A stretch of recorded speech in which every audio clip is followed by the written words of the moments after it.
So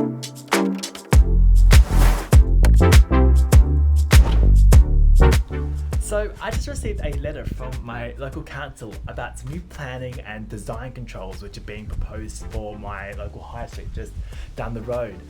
And I jumped online to start reading about what was going on. And as I was scrolling through the reams of information and technical analysis and planning jargon, I started to wonder whether there was anyone else in my neighborhood who was bothering to do the same. Now, I know that planners rely on feedback from letters like these to help shape and test their planning policies and ideas before they become embedded into legislation. But seeking people's feedback shouldn't be as simple as sending out a letter and hoping that someone will respond. There's a much deeper value to engaging and involving the public in shaping their cities.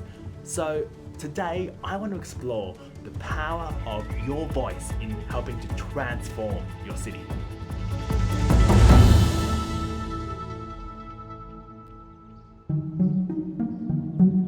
Involving the public in decision making isn't a new concept. In fact, the idea of citizen participation is really as old as democracy itself.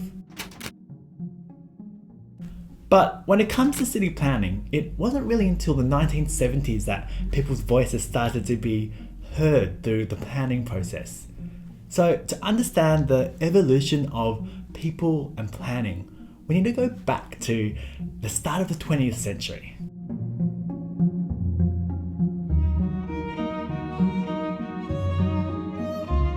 Following Australia's federation in 1901, urban areas across the country began to steadily grow and expand. Cities became more desirable places to live and work. While public voices have always played a role to some degree in helping to shape cities, in the first half of the 20th century, it was really the professional planners, designers, and city architects who were responsible for managing growth and development. Following the end of the Second World War, the baby boom was in full swing and the pace of change in cities accelerated dramatically overnight. Cities became denser, noisier, and more congested places to be. The day-to-day impacts of this growth led to the public starting to question some of the decisions being made by planners and designers. By the 1960s, the relationship between planners and people had become challenging, complex, and somewhat combative.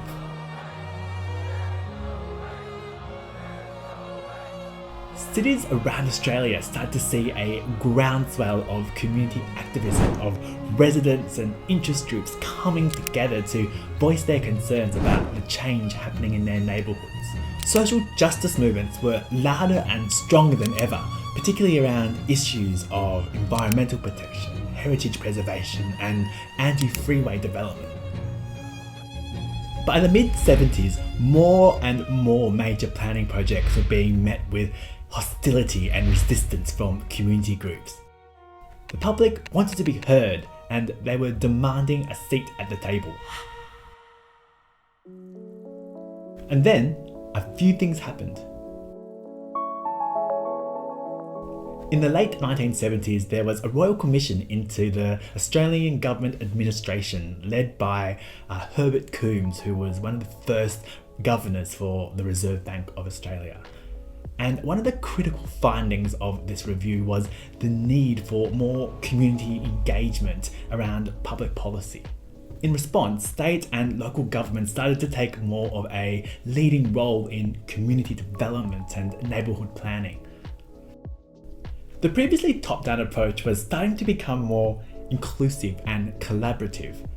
In spite of this, however, it was becoming clear that city planning wasn't just about what the people and the planners wanted, it was also becoming inherently political, driven by power, money, and special interests.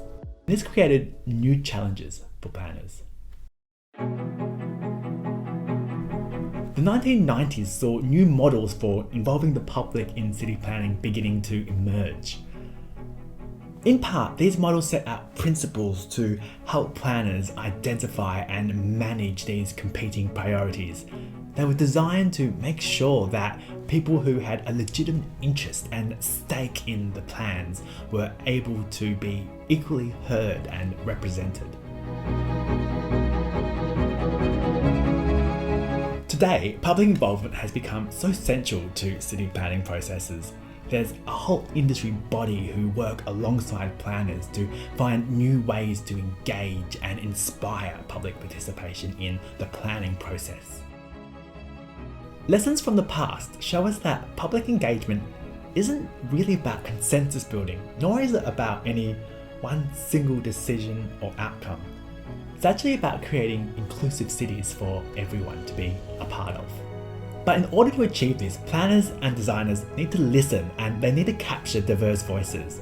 Yes, a contest of ideas is healthy, but the loudest voices matter as much as the quietest voices. If we can't capture diverse experiences and perspectives as part of the city planning process, then cities can never truly be inclusive for everyone.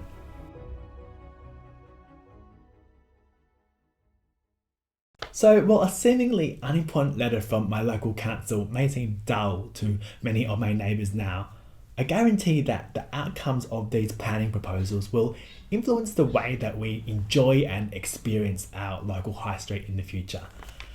And that is why I believe the power of our voices is so important in helping to shape cities. I'd love to hear your experiences of community engagement and whether you've been involved before in helping to shape your neighbourhood. Leave a comment below and let me know what you think. If you've enjoyed today's video and don't want to miss out on a second more, hit that red subscribe button below. I'll see you next time.